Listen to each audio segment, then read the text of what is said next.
Hello everyone, कैसे हो सब। मैं विशाल एक बार फिर एसएसटी सिंप्लीफाइड में आप सभी का स्वागत करता हूँ। ठीक है, आज अपन बात करेंगे जो अपनी जियोग्राफी की सीरीज़ चल रही थी एग्ज़ाम के लिए, एकदम अपन फास्ट एक्सप्रेस की तरह से सारा सिलेबस कवर कर रहे हैं।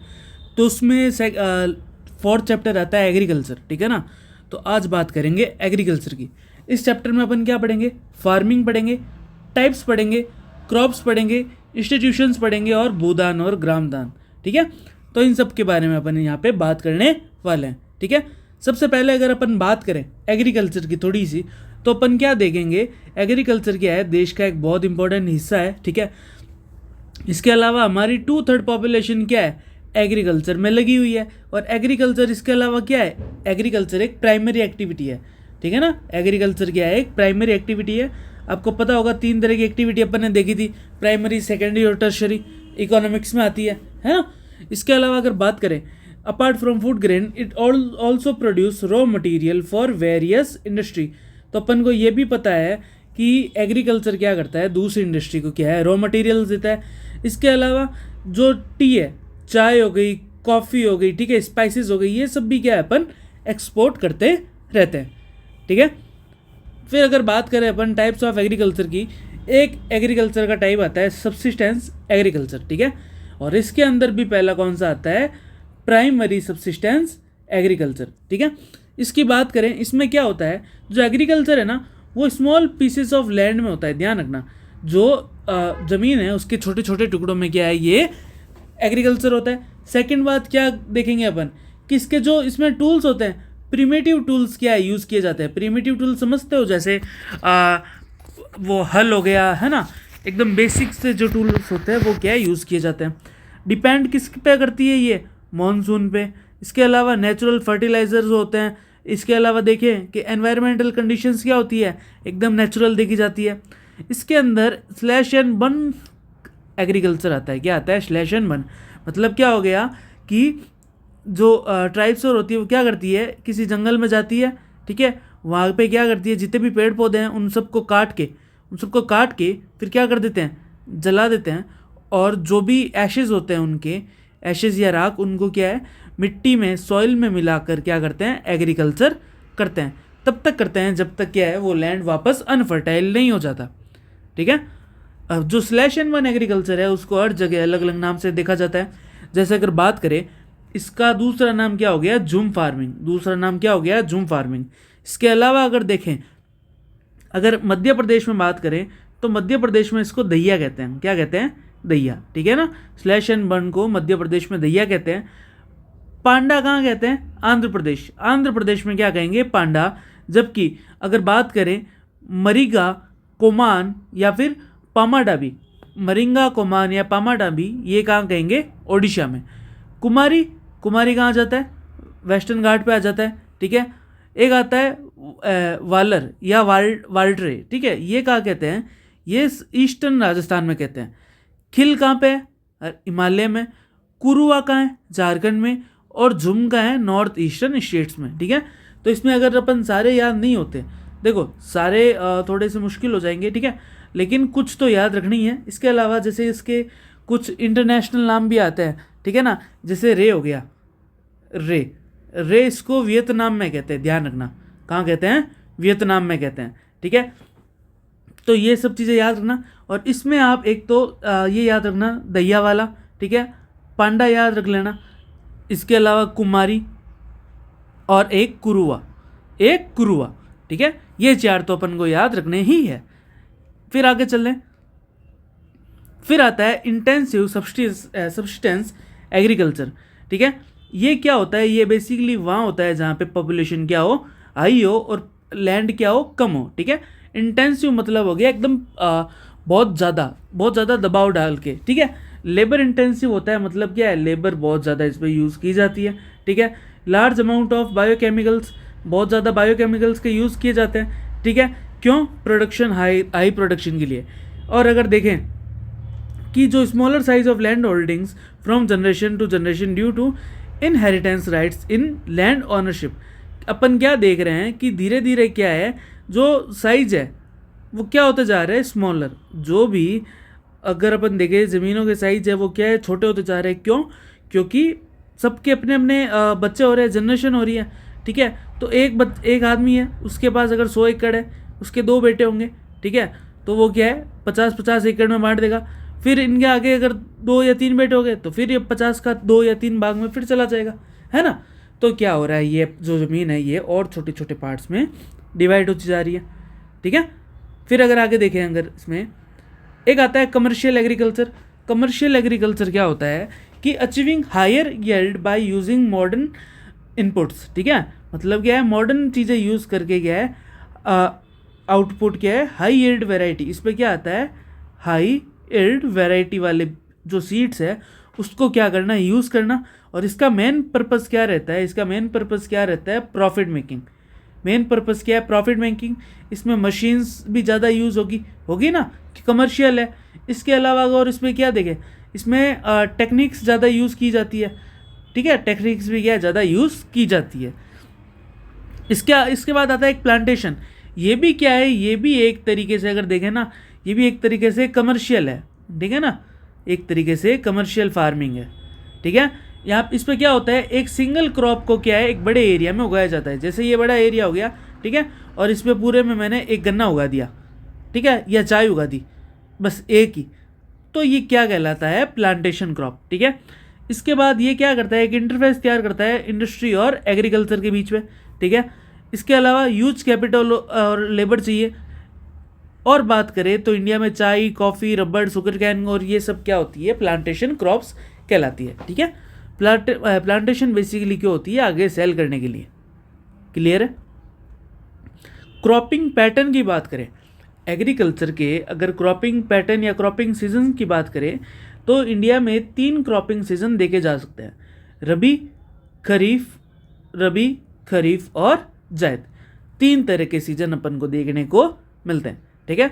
सबसे पहले अगर रबी की बात करें तो ये याद रखना, ये विंटर से लेके समर तक, अगर इसका टाइम पीरियड क्या देखेंगे, विंटर से लेके समर तक, ठीक है। मेन क्रॉप्स याद रखना, 3 याद रख लो, wheat, barley, peas. Area Punjab, Haryana, Himachal. क्या बेसिकली अगर अपन आप ये कह सकते हो कि नॉर्थ इंडिया, कहाँ, नॉर्थ इंडिया, ठीक है। इसके अलावा और आगे क्या देखोगे आप कि rainfall from temperate western disturbance the success of the green revolution, ठीक है। तो क्या है, जो रेनफॉल होता है और ग्रीन रेवोल्यूशन है, इसने बहुत ज़्यादा हेल्प की है रबी क्रॉप्स में, ठीक है। तो रबी क्रॉप्स को अगर आप वापस एक बार पूरा कंप्लीट कवर करना चाहोगे तो आप क्या लिख सकते हो। पहली बात अपन क्या लिखेंगे, देखो रबी की बात करते हैं, ठीक है ना। स्मार्क थोड़ा सा साइज छोटा करते हैं इसका।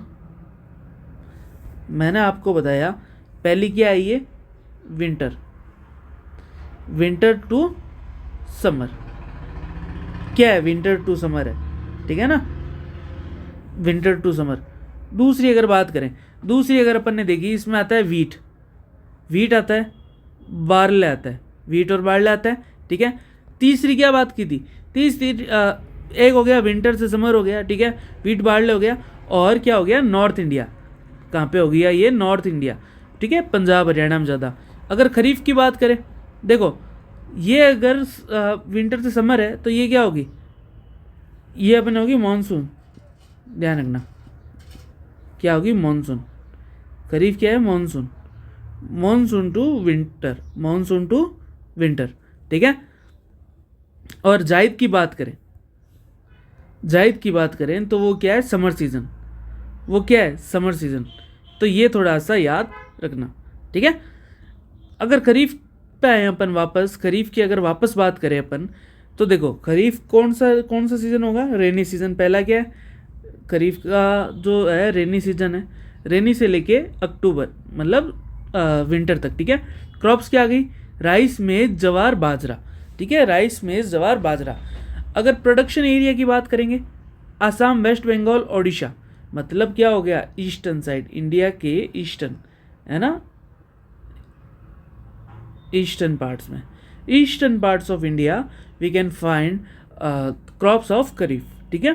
इसके अलावा अगर बात करें अपन, और क्या आता है, राइस कल्टीवेशन मेन कहाँ होता है, पंजाब हरियाणा, ठीक है। Because green revolution. और एक ये देखना ओस अमन बोरो, अगर ये आ जाए what do you mean by ओस अमन बोरो, तो बेसिकली क्या है, ये टाइप है राइस के, है ना, क्या है, राइस के टाइप है जो आसाम, वेस्ट बंगाल और ओडिशा में देखने को मिलते हैं। कहाँ कहाँ? आसाम, वेस्ट बंगाल और ओडिशा। ठीक है, फिर बात करते हैं। फिर आता है जायद। जायद रबी और खरीफ के बीच में जो समर सीजन होता है थोड़ा सा, उसके बीच में ये क्रॉप उगाई जाती है। ठीक है, मैन इसमें वाटर लेमन आ गया, मस्क लेमन आ गया, क्यूकम्बर्स आ गए, वेजिटेबल्स और फॉडर क्रॉप्स भी आते हैं। ठीक है, और शुगर कैन को अप्रॉक्स 1 साल लग जाता है मेच्योर होने के लिए। ठीक है, फिर आता है मैन क्रॉप्स। अगर मैन क्रॉप्स की अगर अपन बात करें, ठीक है, कि कौन कौन सी मैन क्रॉप्स है, तो इंडिया में क्या है, एक तो फूड क्रॉप्स और एक नॉन फूड क्रॉप्स, दो बांट रखी है। ठीक है ना, और ये किस पे, सॉइल पे, क्लाइमेट पे, एग्रीकल्चर, ठीक है, और इन सब पे डिपेंड करती है। अगर अपन पहली बात करें, पहली आता है राइस। ये क्या है, फूड क्रॉप है। ठीक है ना, क्या है, फूड क्रॉप है। तो इसके तो ध्यान रखना, इंडिया सेकंड लार्जेस्ट प्रोड्यूसर है, याद रखना, इंडिया सेकंड है और फर्स्ट कौन है, चाइना। ठीक है, टेम्परेचर क्या चाहिए, हाई, अबाउट 25 डिग्री, और ह्यूमिडिटी क्या है, 100 सेंटीमीटर रेनफॉल। ठीक है, तो ये याद रखना, राइस में टेम्परेचर हाई चाहिए और ह्यूमिडिटी भी क्या है, हाई चाहिए। ठीक है, इसके अलावा बात करें ज़्यादातर गाय नॉर्थ ईस्टर्न प्लेन्स में या कोस्टल एरिया डेल्टास में अपन को दिखने को मिलता है, क्योंकि पानी ज़्यादा चाहिए और पानी ज़्यादा कहाँ है, वही अवेलेबल है। ठीक है, इसके अलावा बात करें irrigation enable cultivation in low rainfall areas, मतलब क्या हुआ, पंजाब, हरियाणा, यहाँ पे जो इंदिरा गांधी कैनाल है उसकी वजह से क्या है, अपन ये जो राइस है वो भी देख पा रहे हैं। ठीक है, because of Indira Gandhi canal. ठीक है, वीट आता है दूसरा, India's most important staple food. ठीक है, एरिया क्या हो गया इसका भी, नॉर्थ वेस्टर्न या नॉर्दर्न साइड। ठीक है, इसके बाद में rabi crop require cool season and sunshine during dripping.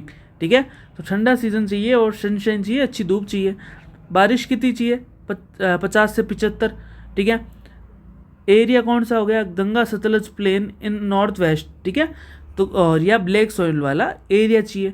इसके अलावा अगर स्टेट्स की बात करें, पंजाब, हरियाणा, यूपी, ये 3 आप याद रखिएगा। ठीक है, वीट के बाद नेक्स्ट देखते हैं मिलेट्स। मिलेट्स आया मोटे अनाज। ठीक है, इसके अगर देखें अपन तो इसके अंदर 3 आते हैं, जवार, बाजरा, रागी। ठीक है, ये क्या होते हैं, बहुत ज़्यादा न्यूट्रिशियस होते हैं ये। ठीक है, और इनको क्या कहते हैं, कोर्स ग्रेन भी कहा जाता है, मोटा अनाज कहते हैं। Ragi is rich in iron, calcium, micro nutrients and fibre. तो ये भी याद रखना ना, अगर सीधा एमसीक्यू आ जाए कि जो राबी है ना, उसका क्या सीन है, जो रागी है तो उसका क्या सीन है, ये बहुत ज़्यादा क्या है, न्यूट्रिएंट है, इसके अंदर आयरन और कैल्शियम भी अपन को देखने को मिलता है। ठीक है, फिर आता है जवार। फिर क्या है, अब देखो मिलेट्स देखा, मिलेट्स में अपन ने देखा जवार, बाजरा, रागी। अब वापस इन तीनों की अगर बात करें, जवार की बात करें, तो जवार क्या होता है, third most important food crop है in terms of area and production. ठीक है, रेन फेड क्रॉप है और मोस्टली कहाँ पे, मोस्ट एरिया में ये होती है। इसमें इरिगेशन की रिक्वायरमेंट नहीं होती, ज़्यादातर का महाराष्ट्र, कर्नाटका और आंध्र प्रदेश। ठीक है, फिर आता है बाजरा। बाजरा क्या, सैंडी और शैलो ब्लैक सॉइल में क्या है, ये देखने को मिलता है, पहली बात। दूसरा अगर देखें, राजस्थान और यूपी में ज़्यादा दिखेगा। अगर रागी की बात करें, क्रॉप ऑफ ड्राई रीजन्स, किसकी क्रॉप है, ड्राई रीजन की। इसके बाद ब्लैक, रेड और sandy loamy shallow black soil में ये अपन को देखने को मिलती है। कर्नाटका और हिमाचल प्रदेश में सबसे ज़्यादा ये अपने को देखने को मिलती है, कौन सी, रागी। तो जवार तो देखा अपन ने महाराष्ट्र, कर्नाटका। बाजरा कहाँ देखा, राजस्थान, उत्तर प्रदेश। और रागी कहाँ देगा, कर्नाटका, हिमाचल प्रदेश। ठीक है, फिर आता है मेज या मक्का। ये फूड ग्रेन और फॉडर दोनों फसलों के अकॉर्डिंग काम आ सकती है। फॉडर मतलब हो गया चारा, क्या हो गया, चारा।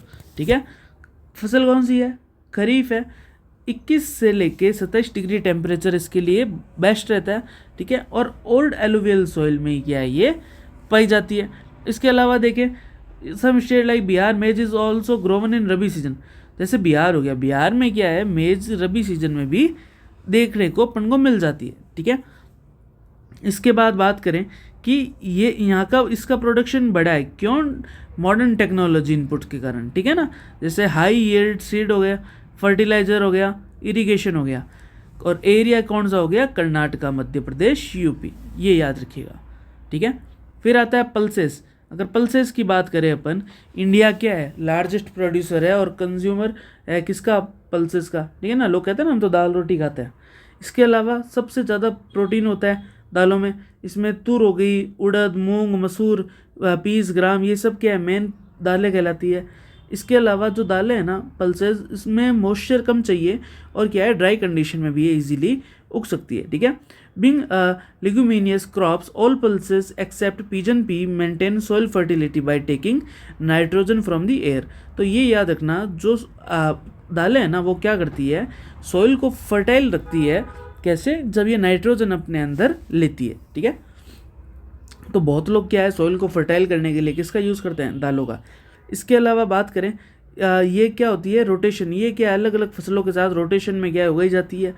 स्टेट्स देख लो आप, एमपी हो गया, राजस्थान हो गया। राजस्थान क्यों होगा, क्योंकि ड्राई कंडीशन में भी दालें उगाई जा सकती है, ठीक है। फिर आता है शुगर कैन। शुगर कैन की अगर बात करें, पहली बात तो ट्रॉपिकल और सब ट्रॉपिकल दोनों एरिया में होगी, ठीक है। टेम्परेचर देख लो 21 से लेके 27 डिग्री, रेनफॉल 75 से लेके 100 डिग्री चल, ठीक है। Irrigation required in area with less rainfall, irrigation required होता है और रेनफॉल क्या है, लेस चाहिए, ठीक है। इसके बाद देखिए पहला कौन है, ब्राज़ील है, और दूसरा प्रोड्यूसर कौन है, इंडिया है। इसके अलावा शुगर, जैगरी, खांड सारी, मोलासेस, ये सारे किससे बनते हैं, शुगर कैन से बनते हैं। और सबसे ज़्यादा यूपी और महाराष्ट्र में अपन को शुगर कैन देखने को मिलते हैं, ठीक है। ऑयल सीड्स की बात करें, देखो इंडिया वॉज सेकेंड लार्जेस्ट, ठीक है। मतलब क्या है, ऑयल सीड में पहला कौन सा है, इंडिया, और पहला है चाइना, दूसरा कौन सा है, इंडिया। इसके अलावा बात करें, India ranked third in the world the production of rape seeds after Canada and China. अगर रैप सीड्स की बात करें तो इंडिया कौन सा है, 3rd नंबर पर है, ठीक है। ऑयल सीड्स ऑयल सीड्स है वो क्या है, पूरे 12% उगते हैं टोटल शोन एरिया में, ठीक है ना। इसके बाद अगर बात करें, main oilseed crops grown in India are groundnut. कौन कौन सी है, ग्राउंड नट हो गए, मस्टर्ड हो गए, कोकोनट हो गए, है ना। तो ये नाम आप देख लीजिएगा। इसके अलावा ये क्या है, कुकिंग के काम आता है, खाने के काम आता है, ठीक है। इसके अलावा ये बहुत चीज़ों का रॉ मटेरियल है, इससे कॉस्मेटिक्स और भी बनते हैं। फिर आता है ग्राउंड नट, एक खरीफ क्रॉप है, ठीक है, और accounts for half of the population production of major oilseed, ठीक है। तो आज जितने भी ऑयल सीड है उसमें से हाफ तो कौन है, ग्राउंड नट है, ठीक है। गुजरात क्या है, मेन जगह है ग्राउंड नट की। इसके अलावा देखिए लिन सीड और मस्टर्ड क्या है, रबी क्रॉप्स है, ठीक है। सिस्टम क्या है, खरीफ क्रॉप है। इसके अलावा कास्टर है, जो अपन देखते हैं अरंडी का तेल, वो भी क्या है, खरीफ और रबी दोनों सीजन में देखने को मिलता है, ध्यान रखना। फिर आती है टी, ठीक है। ये क्या है, एक प्लांटेशन एग्रीकल्चर का ही पार्ट है, एक बीवरेज क्रॉप है टी, आपको पता ही होगा, सारे पीते हो, है ना। ट्रॉपिकल और सब ट्रॉपिकल है क्लाइमेट में, ठीक है। इसके लिए जो डीप सॉइल रीच होती है, ह्यूमस चाहिए होता है, ऑर्गेनिक मैटर चाहिए होता है, ठीक है। और sloping areas with good drainage, वहाँ पे क्या है, ये अच्छी उगती है। इसके अलावा अगर बात करें, एक warm, moist and Frost free climate चाहिए होता है पूरे साल में, ठीक है। एक लेबर इंटेंसिव इंडस्ट्री है। इसके अलावा यहाँ पे क्या है, चीप और स्किल लेबर भी मिल जाता है इनको, ठीक है। और एरियाज कौन से हो गए, आसाम हो गया, दार्जिलिंग हो गया और जलपाईगुड़ी, ठीक है। तो ये याद रखना। और पहला कौन है, चाइना, और दूसरा अपन देखने को मिलता है इंडिया, ठीक है। ये टी होगी। टी के बाद देखिए अगर कॉफ़ी, देखो कॉफ़ी क्या, इंडियन कॉफ़ी क्या अपनी क्वालिटी के लिए बहुत ज़्यादा फेमस है। और जो पहले टाइम कॉफ़ी थी वो कहाँ से आई थी, यमन से आई थी। कहाँ से आई थी, यमन से आई थी, ठीक है। इसके अलावा देख लो इंडिया में क्या है, बाबा बुदन हिल्स पर, ठीक है, या नीलगिरी हिल्स की हिल्स जो कर्नाटका में है, वहाँ पे अपन को देखने को मिलती है। ओ, समझ आ रहा है यहाँ तक? आई विश आपको अच्छे से समझ में आ रहा होगा, है ना, ठीक है। फिर अपन देखते हैं हॉर्टिकल्चर और नॉन फूड क्रॉप्स। अगर इनकी बात करें तो इंडिया क्या है, हॉर्टिकल्चर में सेकंड आता है ग्लोबली, ठीक है। हॉर्टिकल्चर मतलब क्या हो गया, इसमें फ्रूट और वेजिटेबल दोनों का प्रोडक्शन देखा जाता है। जैसे मैंगोज़ हो गए, महाराष्ट्र में बहुत देखे जाते हैं, ठीक है। ऑरेंजेस, बनानाज, और जैसे ये ग्रेप्स है, ग्रेप्स आंध्र प्रदेश हो गए, एप्पल हो गया जम्मू कश्मीर, ठीक है। तो ये क्या है, बहुत वहाँ के फेमस है। इसके अलावा अगर बात करें, इंडिया मेजर प्रोड्यूसर है लाइक पीस का, कॉलीफ्लावर, ऑनियंस, ठीक है, केबेज, टमाटोज और पोटैटोज भी क्या है, इंडिया में अच्छे खासे उगाए जाते हैं, ठीक है। नॉन फूड क्रॉप की बात करें तो पहला आता है रबड़। पहला कौन सा आता है? रबड़। रबड़ की अगर बात करें सब ट्रॉपिकल एरियाज में देखा जाता है, ठीक है, और मेनली कहाँ पे? केरल में। इंडिया में कहाँ पे? केरल में ये देखने को मिलता है, ध्यान रखना। और रेनफॉल भी क्या चाहिए इसमें? हाई चाहिए। अगर फाइबर्स की बात करें, फाइबर अपन ने अभी देखेंगे कॉटन, जूट, हेम्प और सिल्क, 4 तरह के फाइबर अपन को देखने को मिलते हैं। कॉटन की बात करें, देखो इंडिया सेकेंडली है, अगर बात करें इंडिया ग्लोबली क्या है? सेकंड लेवल पर है कॉटन में। Black soil in Deccan is ideal, ठीक है, मतलब क्या है? कॉटन सॉइल सबसे ज़्यादा ब्लैक सॉइल में देखी जाती है। टेम्परेचर क्या चाहिए? हाई चाहिए। और रेन कैसी चाहिए? लाइट चाहिए। फ्रॉस्ट फ्री डेज चाहिए और सनशाइन भी इसमें चाहिए होती है, ठीक है। और 6 से 8 महीने कम से कम लगते हैं। महाराष्ट्र, गुजरात में क्या है? बहुत ज़्यादा ये देखने को मिलती है। जूट की बात करें, जूट को गोल्डन फाइबर भी कहते हैं, ठीक है। ये fertile well drained flood plains में क्या है? उगाई जाती है, ठीक है। टेम्परेचर हाई चाहिए, जैसे वेस्ट बंगाल हो गया, बिहार हो गया, यहाँ पे क्या है? ये बहुत ज़्यादा देखने को मिलती है।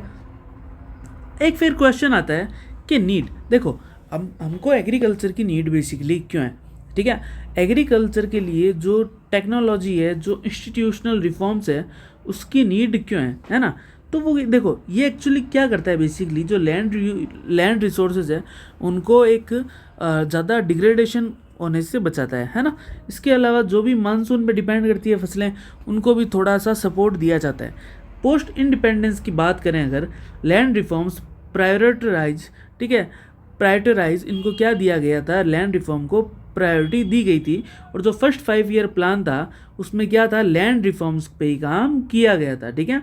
1960-70 की बात करें तो ग्रीन और वाइट रेवोल्यूशन आया।